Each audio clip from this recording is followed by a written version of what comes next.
I mean, football kept me out the streets, to be honest. Like, football is what kept me from gang banging and selling drugs.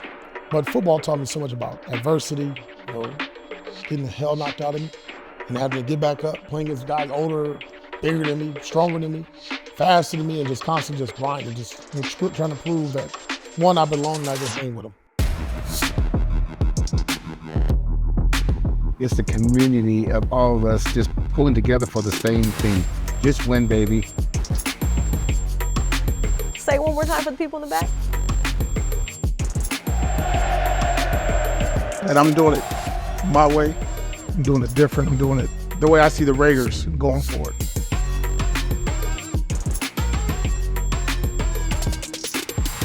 Raider Nation, what's going on? And welcome back to a brand new season of Talk of the Nation. My name is Sibley Scoles. Yes, I made my return. We are back here for another season, bringing you all the exclusives. It's gonna look a little different this season, but it's gonna look bigger, better, and everything silver and black. So with that being said, I'm bringing you someone very special. Are you ready for this? I'm ready. Sitting next to me, let's get this. I'm gonna get all the accolades down in one take. Here we go. He's a former undrafted free agent turned Super Bowl champion, former intern, and he was Long Beach Poly High School's head coach, Arizona State's linebacker coach turned interim head coach. But currently sitting across from me, right next to me right now, is the head coach of the Las Vegas Raiders, Mr. Antonio Pierce. Did I get the accolades That's right? pretty good. That's good. Nice, sweet, and short. It was good? I know there's more. No, I'm good. I'm good. That's good. The last one is the best one. The last one, let's yes. keep the last one. Good. The last one is the best one. This is your first time sitting down with me for Raiders Talk of the Nation. It's been great to see everything, that since you've taken over, since you've been here and worked with us in this capacity. Has it been everything you thought a position like this would be? No, it's been more. To be honest, it's you always picture a head coach and you go back to what we see on TV, what I'm used to, what I was coached by. But that's not me. Right. And I'm doing it my way. I'm doing it different. I'm doing it the vision, the way I see the Raiders going forward. And what I remember the Raiders when they were rolling, like I said, in the Coliseum and playing at a high level, getting the Super Bowls, always in the playoffs. And just to see the support, the way the building is, man, it's cool. It's really cool to come to work and everybody's kind of like, hey, what's up? And your head nodding, like, nobody said what's up before. Like, you don't want to be seen, but it's a good environment to be in. It's a good workplace. And I think we all are so badly we want to win. And we want this to be right consistently. Right. I know I've asked you this question before too, just recently in training camp at the presser about growing up in Compton, the person that you are, the car that you drive, the way that you carry yourself, who you are. And I feel like I can understand that being from the Bay, I carry that with me. What does that mean and how does that even more come out in your personality, being there and knowing what this team means to you? Yeah, I mean, first and foremost, I got to be me. I don't know how to be anybody else. And from a linebacker coach to interim to head coach, I dress the same, I talk the same, I rock the same rides, I hang with the same people.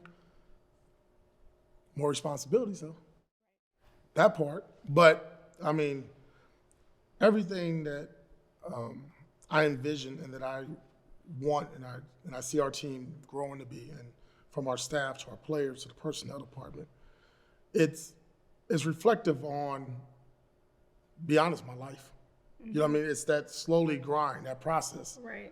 Everybody telling us what we're not going to be able to do, how bad we are, It's all that stuff. And it's just like, it's okay. It's just fuel the fire. I respect everybody's opinion, but that gives me a great opportunity to change that. And like I told our players, the best thing about this year going forward is we get to change the narrative each and every week. And that's what we're going to work on. We're going to be consistent with it. The message might change a little bit. It might, we might put a little bit more here, a little bit less there, but I mean, it's going to be a certain way. It's going to look a certain way. It's going to sound a certain way. And that's how we're going to approach it each and every day. What have you learned most about you as a man, as a dad, as a coach? Just what have you learned so far in this position? Patience and be a better listener. Because everybody wants you to talk, right? But there's a lot more times I've realized now, more people come to my office to speak. They want to get things off their chest. They got things they want to say. Instead of keeping it to themselves and now we're sitting here fixing a problem later, I can get ahead of it. So I've really become a better listener and be patient. Like, it's hard because I'm in the middle of doing something. I'm working, I'm grinding. Yeah, what's up? And they come in. Okay, what you got to say? I got 5 minutes, 5 turning to 15. Then it's another. God damn, the next thing you know, like, hold on, man. Like, I got to do work, but what's more important? If they walked, they might have either walked upstairs, downstairs, or down the hall to my office. It's important. Right? And I should take that time, regardless of how long it takes. But that's the position I'm in, and I think that's the one thing I've really, really, really worked on is being a better listener and becoming more patient. Does that, do you realize the impact that you're having? I mean, again, I know you talk to the guys, but that is huge to have someone in a leadership role that you feel safe with going to and explaining how you feel about things. I do sense it because I hear a lot of personal stuff that normally you don't really talk to a head coach about. You keep internal, or you talk to a player, or probably your position coach. But I think that goes back to when I first walked in the building. That's how I was with Max. You know, that's how I was with Devontae. You know, I was like that with all our players, and we just talked a lot about other things in football. Because I knew why we're here. We know why we're here. It's all those little sidebar conversations on the sideline, lunchroom, you know, walking to and from the buses, that you really get to know one another. And our whole offseason, from OTAs, minicamp, to training camp, only thing I wanted to build and what I wanted to build on with our team was that trust to the rest of our staff. I want our players to feel comfortable, man, to just be able to voice opinions. Now, take the personal side. I'm talking about football. Like when they don't like a call or they see something differently, like let's not wait until it becomes a problem. Let's get ahead of it. And if we could do that, I think we give ourselves a better chance not to have things just blow up in our face. Is that helping you as a dad? Oh, it is. Yeah, man. Patience too with the kids. Like it's boys are different. Boys are different. Girls are different. Way different. That's We another are. like, you know. Give you credit, but I'll tell you what, I love my girls. You get it, yeah. It's tough because, you know, when you look at your girls, you're just like, man, who they gonna be with? You know what I mean? Like, what kind of guy they gonna be with? I worry about that a lot. Do I'm you? Like, hell yeah. How old are they? 24 and 19. 24 and 19. So it's kind of like, they're getting to that age now, they're getting a little bit serious. I'm like, hey, man, I don't know about that. Like, bring them over here real quick. Yeah. Have you met any guys that they've dated or talked? No, we got you. And you're nice. Are you cool. coach or are you dad? No, cool. Yeah, but we get real close to each other, though. We get real close. It ain't a lot of smiling. It's that serious looking. Because you need to know what you're here for. Yeah. I get it. We good? Yeah. Okay. Okay. You sure? We're on the same page. I need to know when they get in their serious relationship. Yeah, no. We're going to follow up with this. Can we go? Years down the road, please. Years down the road. When they're 40s. Their 40s. Please. That's what I told them. Wait till I'm done. You talk about your kids. Obviously, every generation's different, right? How we grew up.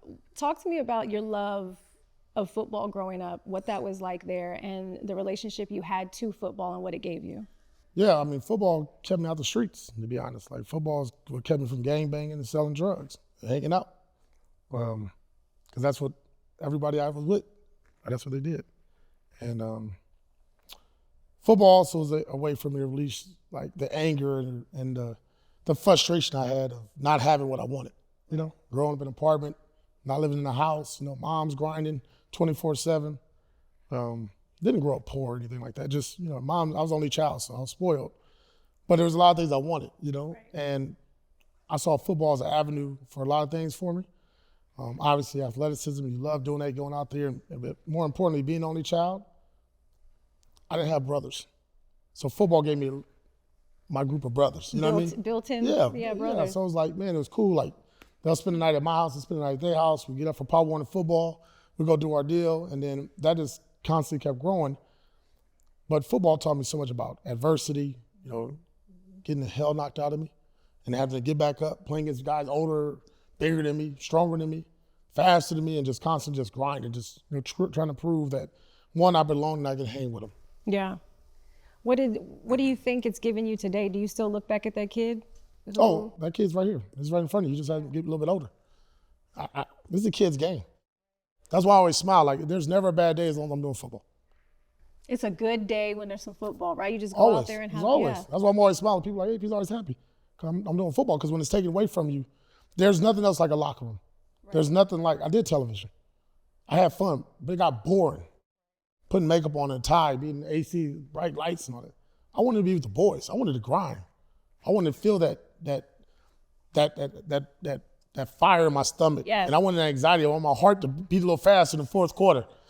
I like that. I like that rush. Yeah. I like the excitement of taking on an Andy Reid or going up against a Patrick Mahomes and some of these great players. That's that competition and that desire to be he's the best. Let's line up, right? And that's what I missed. And when I got that opportunity to get back into coaching and made the decision to go full throttle, it was like, man, this is what I want to do. This is where I'm supposed to be. This is where I'm supposed to be. Yeah.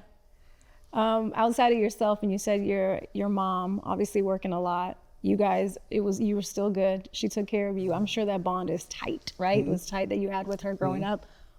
What did she teach you, and what did she implement into your life that you still carry with you now? And just what was that like to be able to wake up with her every day? Be yourself, speak your mind, speak freely, and work your ass off. And if you want it, go get it. And my mom was a go-getter.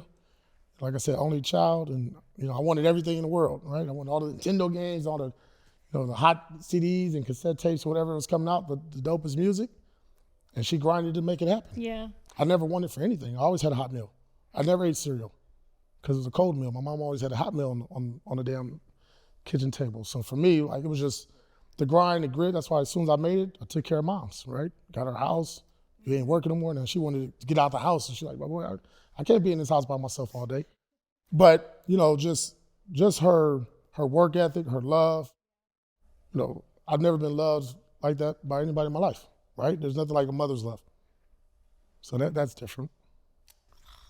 That's got to feel good to know that, yeah. That's special. Not everyone gets that. No, Yeah. That's tough. What was her thoughts, football side? She hated it. She didn't want me to play. I played baseball, soccer, track, every other sport but football. I didn't even play freshman football in high school. Yeah, she didn't want me to get hit. She didn't want baby boy to get any bruises. She didn't like that. Don't hit my baby. But I think she saw, as I would play in the streets and stuff like that in the park, she's like, man, I gotta let this boy go. And everybody was telling her, like, you know that Antonio play. And she loved it. Like, she always said as close as she could to the field in case something happened to me, so she'd be the first one to run out there. So she did it one time. I said, Mom, please don't ever run out there. So she said, well, then get your ass up off the ground. So my number one rule is I always tell my player, hey, get up. If you ain't, if the car come out, I get it. But if you can walk off that field, you get up. So that's really stuck with me. Just always make sure, like, regardless of what happens, I get up and I walk off because I'm always thinking, like, she's right there and she's gonna walk her ass on the field and be like, you okay, boy? You better get you. I'm up, Mom. I'm good. We're good. So I said you're being your mom now. Yeah, no, I went to my mom. I went to Mary Pierce right there. Do you have a favorite song of yours? This is the fun stuff we do with the fans. They want to know. Favorite song? Favorite song, and if you know a line of it. I know you said your voice was a little hoarse. Let's see. I'm a Tupac guy. Okay, give it. All eyes on me. Oh, give me a line. Give me a bar. Oh, you put me on the spot. All eyes on. Okay. All on me. All eyes on me. Just be like that. Oh, you're gonna cheat me? That's what you're gonna give me the chorus? Gotta give you the chorus. Then give me the chorus. Gotta give you the chorus. We're feeling good so far with these We're questions. good. We're rolling. We're having a good time. You done your homework. I see that. I mean, I tried to. Did your homework. I tried to do it. Now that you say that, I'm gonna mess all up. Talk to us so far what you've seen, obviously, in these guys and just the family that this is. Elaborate on that a little bit. Yeah, I mean, I saw it on hand at Costa Mesa. I knew we would get tighter. I didn't know what the nights would look like, right? Because I give them a lot of time off at nights so they can go to dinner, do things together. And I'll say the first week I was just shocked because I'm like, I go in the cafeteria or where we're eating at. I'm like, where's everybody at? Oh, they went to Mastro's, or they went over here, they went to this place, they went to Capitol Grill. I'm like, well, who went with them? Oh, they took the receiver group with, and the coaches went over here. I'm like, okay. And I was just consistent. And then all of a sudden, all right, they had enough eating out. Now they're eating in the calf. And then I'm just watching, 25 or so tables in there, and every table's full. But it's not just offense and offense. It's defensive players with coaches, offensive players with personnel, media with guys. Just seeing everybody intertwine and mix and just talk. I'm like, damn, okay. And then what you'll see when you get on bus, like, everybody's not just sitting with their BFF. They're starting to mingle with everybody else, and the that whole 17 or so days we was at Costa Mesa, you could just see the team really building and bonding and creating that brotherhood. And then more importantly, when they got in front of the media, and if anybody ever like popped off and talked about somebody, they were quick to snap. I'm like, oh, okay, all right, well, that's how they feel. And that's good because they're protecting one another. Like, you're not going to talk about these guys. You're not going to talk about us. So that was really, really, really good to see it. I think we're constantly growing. It's not a finished product. But I think the foundation is there, though. Foundation is there, like, because there's going to be tough times coming up over the next several months where people are going to try to poke holes into our armor. And we can't let that happen. Right? We can't let people from the outside create narratives for what we're doing each and every day. And we got to believe in one another. And again, it's not going to be pretty. It's not a finished product. And hopefully people understand that. But what we're building on is just like I told them, brick by brick, and we'll hopefully build something that's pretty badass here. You said foundation. That's a big word. You got to build from the roots, the ground up. What you're building here, and you played. Mm-hmm. What have you seen in differences from when you were in that locker room as a player to now being a coach and seeing what you're building here with these guys? Well, it's not as physical. You can't be, 2 a day. They only do 2 a days no more. You only got 11 padded practices. Then there's time constraints. But no, it's the biggest thing I think is the amount of knowledge and awareness they have of everything that's going on around them because of their phone and social media. So instantly they know things, even before the coaches. So if you don't get to them first or you're not ahead of the game, you're behind. So I think that's the key thing right now because they want to know the why. And you better have the answer because they're coming into meetings and they're going to ask why. And they're not afraid to speak up on it. And I think that's the biggest difference between today's athletes and when I played is you were just told what to do. And you just shut up and you became a foot soldier. But now they're like, okay, I'm going to do what you told me, but why? Right. And then they ask why again? Well, what if this? And then what if this? And they goes like, oh. And they got follow-up questions because, again, they're way more educated than we were about everything that's going on currently. So that makes it a little difficult. Who would you say you are as a player? If you could describe yourself as a player and then describe yourself as a coach. Yeah. I was probably a little loose like Max. I did some stuff that would probably piss a lot of coaches off in practice and stuff like that. And then as a coach, probably Steve Spagnuolo.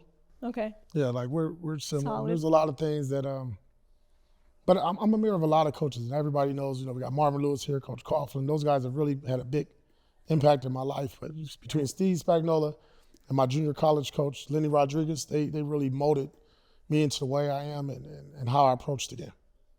I imagine when I talk about your accolades and where you started from, it seems that you go from, which I appreciate because this is like the hustler I feel like in you and the person who just wants to, I got the chip on the shoulder, I'm gonna keep showing you what I can do. You go from being an undrafted free agent to winning a Super Bowl. You go from this type of coach to now head coach. You're going up every single time. Is that something that goes through your mind? Do you have that chip on your shoulder where you need to show something or show yourself? What is it that in your life, these repeated situations happen where you level up to that next? No, it's been my whole life. It's how it always is. It's like 4 or 5 year cycles where I'll be right at the top and I'm peaking, and boom, something happens, right? Get grounded again. And maybe it's good for me because, football humbles you in a lot of things, right? And, when you get more successful and you make more money, sometimes you get full of yourself, and you got to get humbled and you get grounded. And that's happened to me, and this is one time where I'm like, okay, if you look, like, you had about 4 or 5 of these trends now. You got to maintain it, you got to be more consistent. Yeah. But it's really been that. But more important is, I listen to what people say about me, and it's like, God damn, how many times have I proved you wrong already?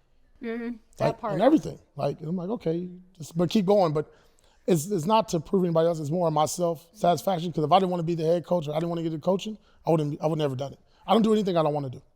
I was going to say, it doesn't feel like you are forced to ever do anything. I've had a good life. I've been around the game for 25 years.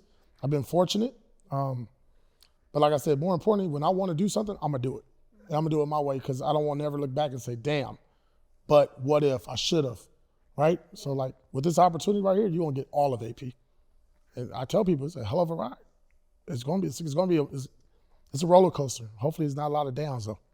I love that. I love being able to open your mouth, say what you want to say, and not be worried but about why not? But that's what I'm saying. I'm educated. I've done this. No, but I've been in the game that. since 2001. You're teaching me that right now too, sitting there, because it is nice to, even if you're not a football fan, to watch you speak is another level of a human being who is free and who really wants to do great things, not just for themselves, but for other people. So Because I we're always appreciate worried that. about what somebody else is going to say about us, right? And that's hard. We live in that world. We're not worried Am I about it perfect? now. Did I answer the right question? Am I ready?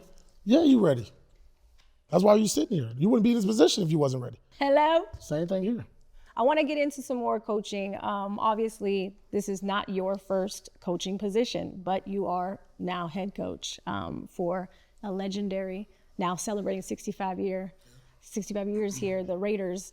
What was it like through those journeys when you first started coaching? And did you feel that coaching was always a spot you should have been in? Frustrating. Really, in the very beginning? Yeah, because I went back Younger to kids. I went to high school. Right. I went like all the way back. Yeah. So you coming from the pros, just finished television, and I'm talking to a 13-year-old, and we're talking about like basic stuff. I'm like, you don't know this? Like, did you just play Pop 1 in football? Who's your coach? And then you're like, you didn't watch film last night? What are you doing? Like, not realizing like, no, not every kid has been to the level that I've been at that point, right? I think I first got into coaching when I was 35, 36 years old. And I'm like, damn, and I'm at Long Beach Poly with some of the best athletes. So I'm like, what is going on? You know, and I really had to dial myself back.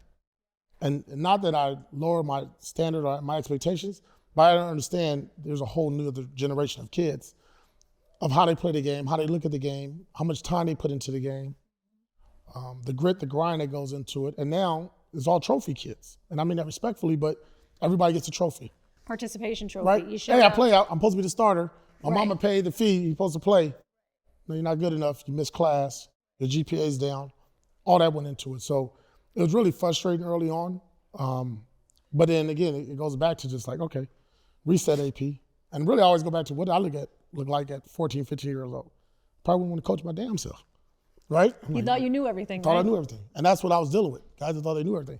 Mom and dad thought they knew everything. And it's like, I've been at the highest level. And I'm trying to teach you these things and get you ahead of the game. So I think that's what made it frustrating, but I enjoyed the process because I was dealing with kids that were in high school that want to go to college. They just want to get their first offer. I got offered, and bing, the money bags, Twitter handles, and all that stuff go off. Like, man, crazy. And then to see, we put out 54 kids in 4 years at Poly, and 5 or 6 of them played in the league, and I got the biggest joy of that. When they signed that letter of intent, mom and dad are crying, they wearing the school colors. That was cool.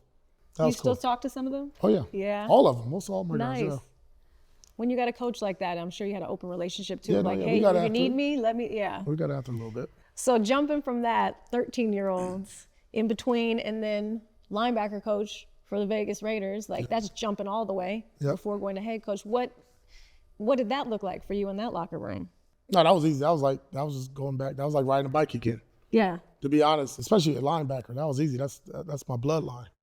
I majored in that one. I got a couple degrees in that one. Yes. I'm down there a doctorate. And I've been, I was fortunate because I played with a lot of good linebackers. LeVar Arrington, Jesse Armstead, Jeremiah Trotter, Carl Simmons. I was coached by a lot of good linebacker coaches. Greg Minutsky, Marvin Lewis was my D coordinator. Steve Spagnuolo was the D coordinator. Bill Sheridan, all those gentlemen really helped mold me in it. So I knew the game of linebacker. That was easy. I could do that in my sleep. But it was cool to be here because first year, Denzel Perriman, love the personality. That's my dude, DP. And then Diablo, right? He was transitioning. Yes. And that was a big project for me because he, safety, only played in about a handful of games his rookie year. And now, like, hey, you the full-time starter. AP, you got him. And this dude's still talking about backpedaling. Like, man, we go downhill. We go forward, not backwards. And just teaching them how to move like a linebacker, see like a linebacker, talk like a linebacker, act like a linebacker. Just changing the whole person and molding him into what we see now with Diablo, which I think he's, knock on wood, going to have a breakout year for us. Just as a life experience, if you could say where you're at right now, who is AP? AP's at peace. That's where he's at. I'm comfortable in my own skin. I'm grateful for the opportunity. I'm excited about the future more than anything. I'm ready to prove a lot of people wrong with our team and this organization. And I think more than I'm happy, man. I literally walk in the building happy every day. And I be having 1,000 things going on off the field. But when I walk in the buildings, like I told her, I get zapped the other way. Most times, before we was getting zapped in a negative way. Now we're getting zapped. It's positive. I'm attacking the day each and every day. Okay, how can we do this? How can I get better? How can I help our team get better? How can I put our players in a better position? What can I do differently? And if you've noticed anything with our schedule, it's constant change. Oh yeah. I like change. I don't like being comfortable. I like being uncomfortable. I like being uneasy. I like being on the edge because that keeps me going. That keeps me motivated. I'm always thinking, all right, what's next? Because I'm always figuring out there's somebody there that's just trying to get us. That's trying to get me. That's trying to figure out a way to, how do we beat the Raiders? Well, hell no, we're not. We're doing the opposite. Right. How can we dominate? How can we dictate? How can we be the ones that you're worried about, that you're having sleepless nights about? What the hell's AP think? What this dude gonna do? I don't know. And that's what I like people think. I don't know what this dude's gonna do. And that's a great feeling. I love it. I live in that life. Yeah, you never know what's going to happen over here. Last thing I want to do, I want to hear from you, and we cannot incriminate anyone, so no names, okay? No name dropping. Do you have a quick story that you remember off top that just made you laugh, had a great time with another fellow player or a coach, or just your time in the league, or even now here? Oh yeah. No names. Go ahead. No names. No, I'll go back to my years of playing in Washington. I'll just go there, and we had a really good defense. We played, we didn't score a lot of points, but there's one year, my fourth year in the league, we had a really good defense, and we would lose games like 6-10, 12-9, and I'll be honest, we would go out after the games and we would literally, have a couple drinks and be celebrating. I don't know why, but we had like a little theme. We were like, we may lose, but we go hard. We may lose, but we go hard. And it was a damn mistake. We had our tank tops on. We took our shirts off, tank tops on, and we just 5 or 6 of us kind of like dance on the sofa. At the bar, Yeah. It was like karaoke without karaoke back then, but it was a damn mistake because in our mind, we're like, man, we're going hard as hell, but we're losing. So that's what our theme was like. We may lose, but we're going to go hard. So that was. And it was a fun time. There was some prominent names there, and I won't drop names, but just look at the 2004 Washington Commanders defense. And there you go, without saying names. Bingo. We got it. We'll check that picture out when we get out of here. This year, your full first year as head coach for the Las Vegas Raiders. You get to go in there, hit the ground running like you have been, even building up to this point. What are your plans? What do you see? What is the execution style? What's going to be happening for you this season and your approach to getting into this? Yeah, I mean, the DNA is what it is, right? I mean, ill intent, violence, physical, pain. I mean, that's our mindset. That's our DNA. Our culture is, team first, pride, passion, competing at a high level. Like I said, what I want us to look like each and every week, win, lose, or draw, look right, sound right, full-blown effort, Max Crosby effort across the board. Like, that has to be us. Because there's going to be, we're going to go into games where, that guy might be better than us, or that guy, they got something going on a little bit, they're doing well this week that we got to worry about. It becomes an issue. That's just the National Football League. But as long as we can approach it with the, effort mentality, I don't care. I'm going to give you everything I got. You might whoop my ass. You might lose a game, but you're going to walk out, you're going to limp out this goddamn game, right? You're going to limp out this game. Yes. And if we can get into that mode and just playing that style of football, and as we keep growing and get better in our execution, I want to make sure, it's always disappointing when you see the flags on the field and turnovers. We really want to stay away from that. We want to be efficient. We want to play a game where it fits our style. We want to be explosive. You've seen that already in the preseason with some players that have really stepped up for us. And Trey Tucker and DJ Turner have done an outstanding job. But just that, I'm going to go back to when I was a kid, I remember watching with the Raiders, what it looked like. That intimidation style, and guys, blowing the top off the defense because they could just run by you and make plays, be explosive. Yeah, we're bringing the black hole onto the field. Yeah, no, we're kicking off that way all the time. Yes. We're going to celebrate with those guys. Always. We embrace that in here. I told them, hey guys, make sure when you go out, you dap those guys up in the black hole because they're going to be there after AP, after our players leave here. That group ain't changing, right? That's Raiders. Yeah. So we got to embrace that, and that's a part of it. And they embrace us, man, because when they're rocking and rolling, they get the rest of the stadium going. That's real. That's real. That's real. And they are family too. Yeah. That's family. Last thing, the shoes this season. Are we changing them up? Are we going to the black Air Forces? Always, but not every game. And what is your name when you put on the black Air Forces? Because it can't be Antonio Pierce. You got to give me a name. Nah. That one stayed. It's like when you wear the black shoes. You know what time it is. That's what I'm saying. It's like Batman when he's like, Just know when all black come out, you know what time it is. we know what time it And is. then you That's see it. that little walk. I got that jumpsuit on. No, shit, that's all. We're good. We got to get out of here. If you want to look in the camera, say anything to Raider Nation for this season. Yep. Raider Nation, your support, your love, your passion, we feel it. We need it. Wherever we go, we expect you to be there. We'll be there. And as always, you show up, we'll show out. Raider Nation, thank you so much for tuning in. Sitting here with Coach Antonio Pierce. Thank you. Good luck this season. Thank you. Let's get it done. Come on. Talk of the Nation. We'll see you next episode.